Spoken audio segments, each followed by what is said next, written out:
We'll start with Poshmark. It's been very good. I cross-list everything from eBay to Poshmark, and I think it's worth it. I don't use cross-listing software. I just use my fingers, for better or for worse. This is a big lot of LL Bean Oxford shirts that were all the same size.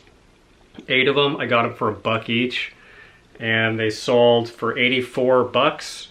And I had to pay an extra $4 in shipping because they were about 6 pounds to ship. And if you're over, I think the cutoff is 5 pounds on Poshmark, you have to pay extra for shipping, but still a decent profit margin. And I'm just showing you the good stuff, the stuff that sold really quickly, or the stuff that sold for a lot of money, or stuff that I think that you should know about as a clothing reseller. And there were a ton of other sales I'm not going over. Pelagic is one of my favorite all-time brands to find. It's fishing gear. They do tops, they do bottoms. Anytime I find Pelagic, I still pick it up. And as you can see here, our friends, the thrift stores, put a nice pinhole right in the sleeve there, I think. So $24 plus the buyer pays, I think, $7.50 for shipping on top of that sale price. This brand has been doing really well for me whenever I can find it, which is not all that often. Grumici is a climbing brand, and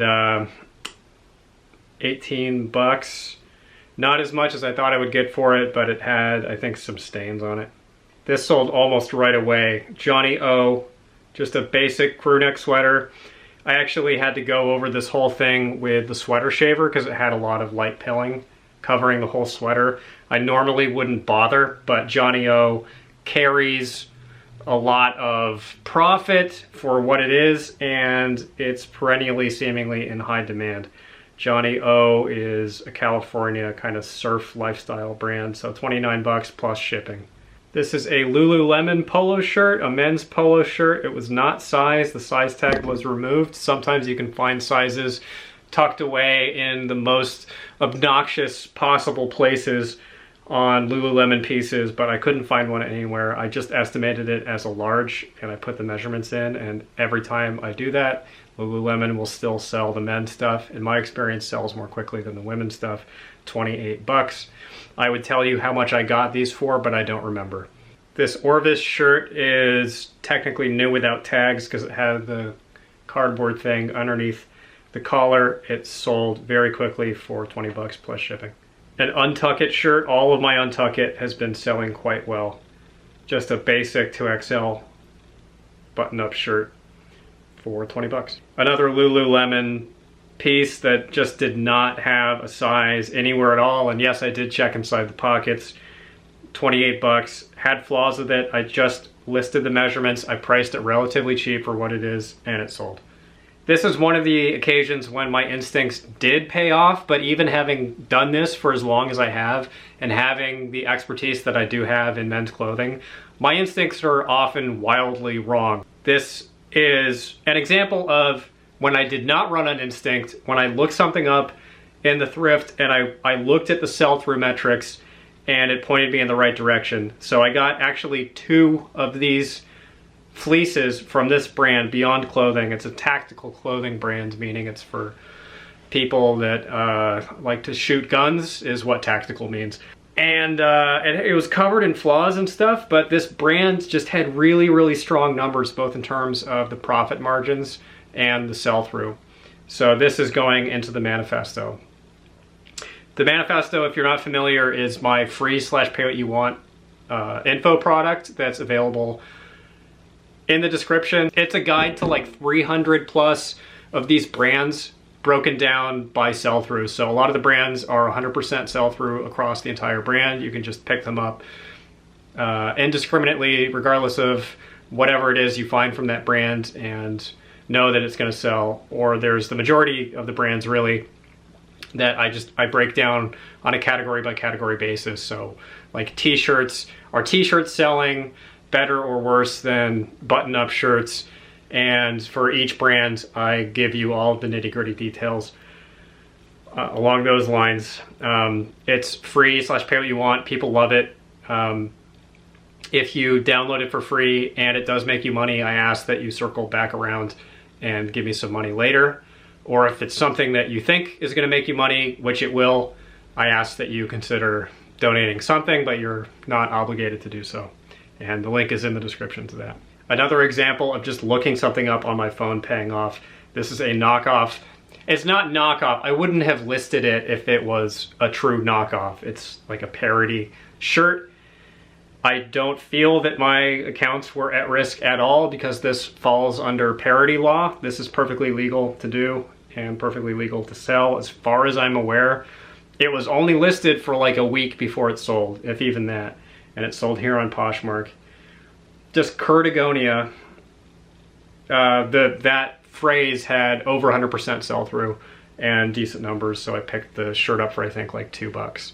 Suits have been doing surprisingly well for me. There was a week or two period where I was selling a lot of suits and suit jackets, even like stuff that wasn't really that desirable.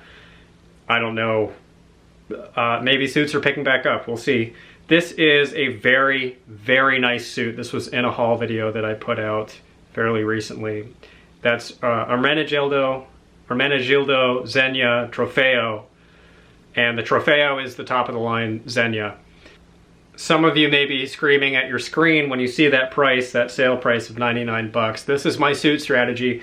I could have gotten away with pricing this at like 200 plus and just sat on it, and eventually someone would have bought it because that's technically what it's worth. But I put this up for 99 bucks. Someone bought it in a week. I think this was up for like 4 or 5 days before someone snapped it up. It's like listing an Xbox, like what's the, PS5, right? Is the thing that everybody wants. Like if you had a PS5 and you listed it for 350 bucks when people are buying it for however many hundred, it's like 700 bucks still, right, or something. So if you listed it for 350 bucks, it doesn't, whoever finds that, even if they don't want a PS5, they're gonna buy it. So that's the equivalent of what I'm doing here. I'm undercutting the market significantly. I'm taking less money than I could or should get, and I'm making a significant profit margin on a $15 item. I do remember how much that cost, and it's slightly more labor intensive to photograph and list than a t-shirt, but that's the equivalent of selling how many t-shirts, and it's one listing, one item. I'm happy to put in the extra little bit of effort to sell the suit and make some good money, even though it's not the top money that I could possibly get. And I'm racing to the bottom, oh no, but that's a great sale. Patagonia knit hat sold for 26 bucks. It was knit wool. It was a women's hat. There's probably a technical term for that style. Fleece lined, sold right away, 26 bucks. Here's a fleece from Cool, 27 bucks. This is a Greenlight brand, just anything that you find that's Cool branded, pick it up, sell it. Someone bought my Gandalf shirt. I actually bought this for myself and I never wore it. I had it in the drawer for like a year and I just never quite built up the gumption to wear this out in the world. It says you shall not pass on this fine ass, just for reference. So someone bought that for 15. I actually got that at a Buffalo exchange for like 7 bucks. Pair of G-Star like new jeans for 35. They were so new that I thought they might be counterfeit, but they had this Barney's New York tag. So I guess they were, yeah, mint condition. Sold really quick. G-Star is a pretty hit or miss brand. It breaks down pretty strictly to category. There's an entry on G-Star in the manifesto if you're not familiar with the brand. This was in a haul video. Another example of just looking something up on the fly. Tilly Endurables is the brand, and they sold right away in a bundle. This was 27 bucks, and it sold with this. The brand is Built, B-Y-L-T, another great brand to just flip whenever you find it. The Frida Kahlo sweater sold 18 bucks.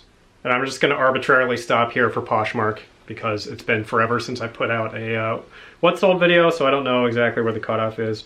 And I don't want this video to be an hour long. Clinch gear, shorts, MMA specific clothing, be it rash guard, t-shirts, especially long sleeve t-shirts, or fighting specific shorts, activewear shorts, are great sellers. You almost don't need to care about brand, although you are never off the hook for brand when you're reselling clothing. It's the most important variable. So still have some consciousness of the brand, but more likely than not, if you find MMA specific stuff or kickboxing stuff or boxing stuff, it will probably sell just fine. We're on to eBay. This is a pair of Ariat jeans. Ariat, really strong brand, especially, I think, jeans. This is another brand that does break down on a category basis, but these sold quite quickly for 36 bucks. Izod is a, like, toxic waste level brand for resale. It does not hold value under any circumstance except for Izod Lacoste. So Lacoste used to be made by Izod, I think, or vice versa, whatever. Izod, Lacoste, it's all vintage as far as I know, and it's always been a good seller for me. I don't even bother to look up the numbers on Izod Lacoste. I just put vintage Izod Lacoste, price it reasonably, and it always flips. And this had a ton of lowball offers on it before it just sold for full price.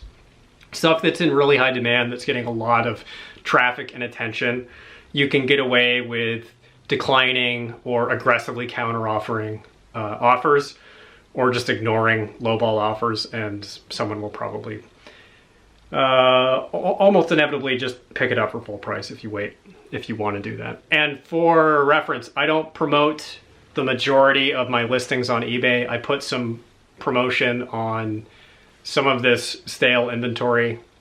I have a lot of stuff that I bought during the height of COVID that's not like sell-through oriented. So I've gone back and promoted some of that stuff to okay results, but most of my stuff is just completely raw. It's just living out there in the wild, unpromoted, unprotected. Gotta stop using that metaphor. Stussy shorts, these flipped right away for full asking price, 40 bucks. I was gonna price these down at like 25, 30, and then I figured what the hell, because there wasn't really a track record for it, for these specific shorts, as far as I remember, and I put them up for 40 and they sold like that. Stussy, another category specific brand, but those shorts have always done well for me. This is a rare women's piece. These are stretch denim bell-bottom jeans for women. So bell-bottoms and wide leg and flare leg and boot cut jeans are popular. Boot cut and flare leg, I think, are popular with men also, or like baggy jeans, baggy 90s jeans. Big, sorry, stupid looking, ugly, retro and vintage jeans are in, and these flipped, I think, within 48 hours for full asking price of 40 bucks. Pair of Linksole shorts. Linksole is a golf brand, not universally in high demand, but stuff like shorts and polo shirts, especially during the warmer months during golf season, do quite well. That's in the manifesto too. Arc'teryx, probably my favorite of all used clothing brands to resell ever. It's just like playing reselling with cheat codes on. I got this for $7 from a Goodwill, and it sold for 58 bucks, 49 cents. I think I sent out a 10% discount to watchers. Nike Running Aero React, a less common line of Nike shirt, sold very quickly for 30 bucks, full asking price. If you find long Prana pants, the like hiking or activewear style pants, doesn't matter men, women, size, just pick them up because they are hot sellers right now. Some of my hottest sellers of all. These are called the Zion pants. There's Zion, Bryon. You can find the style codes. Sometimes it'll say that in the waistband, and sometimes it'll just give the style number. Sims pullover, basic pullover long sleeve shirt / lightweight sweater, sold for 28 bucks. If you find this brand, simply buy it. Someone will pick it up. It's a fly fishing specific clothing brand, and they do waders and some gear as well. Not a clothing brand. Fishing brand, does clothing. All other clothing sells great. Some Wear First, which is not a phenomenal brand. cargo shorts, but these were new with tags. And I looked at the numbers, and the numbers told me they would sell quickly, and so they did. Would you look at that? 27 bucks. I think I got these for $3. That's right, they were half off, so they were $3. So I do sell books as well. A handful of books on eBay. I don't really do Amazon anymore for a number of reasons. That's like a whole other video potentially. But I like doing the kind of trophy hunting on books and selling them on eBay. And these genre tie-in books for like Magic the Gathering, D&D, Warhammer, or in this case, White Wolf books are a lot of the time, or more often than other books, worth above and beyond standard money. I've had great luck just using that as a litmus for looking up books on the fly. And I look them up sometimes on the Amazon app and sometimes on eBay. So if you want to move more quickly, use the Amazon scanner and then double check on eBay. But this sold in a lot. This sold for $14.39. And then this sold in the same lot for $27. I got each of these for $1 or less. I don't remember exactly how much. And these are both tie-in novels to tabletop role-playing games. Here's a tour shirt for a rap group called Suicide Boys. They're like horrorcore derivative rappers. The shirt was very valuable, 45 bucks. And it was covered in stains. I didn't even realize at the time when I sourced this that it was Suicide Boys. Mountain Hardwear is a pretty solid bread and butter brand. Another one that breaks down pretty strictly by category and seasonality. But this was a fleece that had that deep pile fabric, the really, fuzzy kind of fleece. And this sold really quick for $26.50. I got it for $6, I think. This is a just basic vintage pair of dress pants from a brand called Comme des Garçons that is now a streetwear brand that I said in my video was a French brand, and 100 of you in the comments section said, actually, it's a Japanese brand! So it's a Japanese brand, obviously, that's really valuable, and the sell-through on the dress pants was dismal. It was actually really poor sell-through. But the bottom of the market was at like 75 bucks. People are pricing this stuff way high up. So it's not that there's not a market for it. It's that the market is not meeting the desires of the buyer base. So I knew that if I came in and listed this for 50 bucks, around 50 bucks, someone would probably snatch it up really quick. Or at the very least, the first person to come along who wanted a pair of Comme des Garçons Japanese dress pants would find mine and snatch it up first before they bought any other more expensive piece in their size or whatever it is that they're looking for.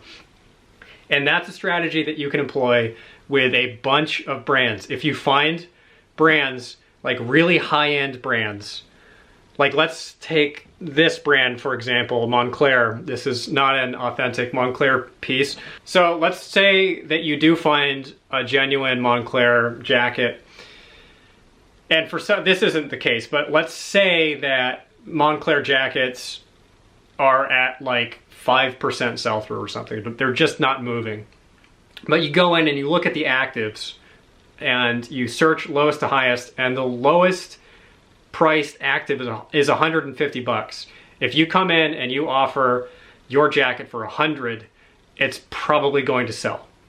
So it's not that nobody's interested in this stuff, it's that they don't want to pay out the ass, even though they might be getting a discount relative to buying at retail on eBay. If you give them a deal that's too good to pass up, they will take it. And it doesn't matter necessarily that if you had waited for 3 years, you could have gotten double the money that you would have gotten if you just quick flipped it. I personally could not give a shit about that. I do not want to wait. I want the money quickly. Opinions vary on this, but that's a maneuver that you can do in those circumstances. And that's a true quick flip. That's the classic quick flip, not the kind of marginal quick flipping that I typically do.